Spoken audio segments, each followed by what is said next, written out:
এক একটা মাতুব্বার ছিল, মাতুব্বাররা যা বলতো এলাকার লোক সবাই তাই বলতো।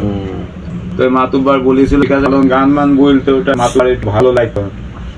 তো ওনাকে সাথে করে এলাকায় যাওয়ার পর ওখান থেকে উনি একটু অসুস্থ, জ্বর ভাব গায়ে, ওই বক্সনের কারণে আর কি ওই ওনাকে চিকিৎসাও করলো না, কিছুই করলো না। লাস্টে কয়টা লাগে কলার ভেওয়া, এই ভেওয়াই করে ভাষায় এসছে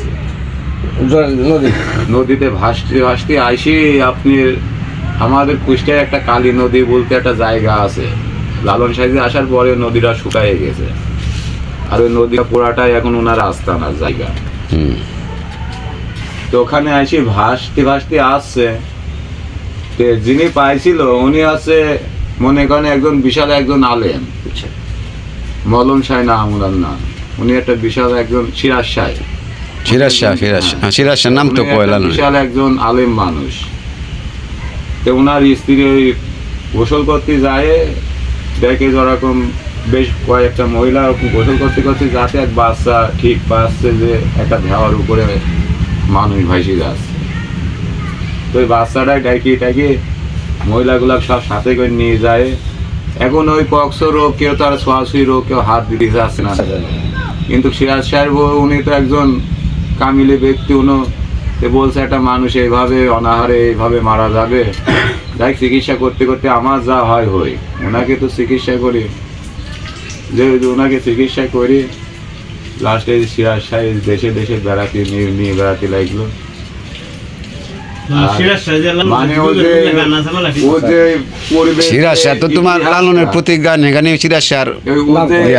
পূর্বের ইতিহাসটা ওই ইতিহাসটা আর মনে নেই, কোথায় থেকে আসলো কিভাবে আসলো ওই ইতিহাসটা ওরা আর মনে নেই।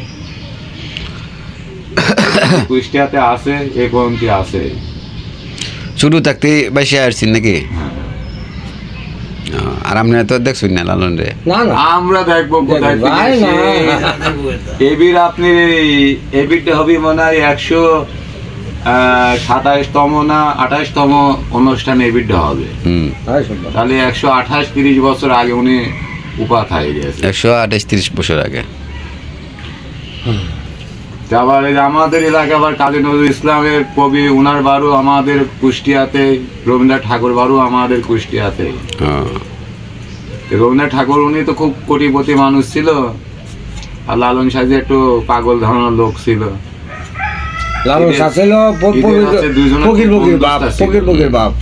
এদের খুব একটা বন্ধুস্তা ছিল, কিন্তু এই ঠাকুরের মা মাইনে নিত না যে তুমি এত টাকা পয়সা মানুষ, এত সম্পত্তির মানুষ, আর তুমি একটা ফকির মানুষের সঙ্গে তুমি উঠা বসা করবা উপর লেভেল মানুষের সঙ্গে। কবি তো বুঝতে পারেছে যে রবীন্দ্রনাথের মাই কইতো নাকি, রবীন্দ্রনাথের মাই কইতো নাকি।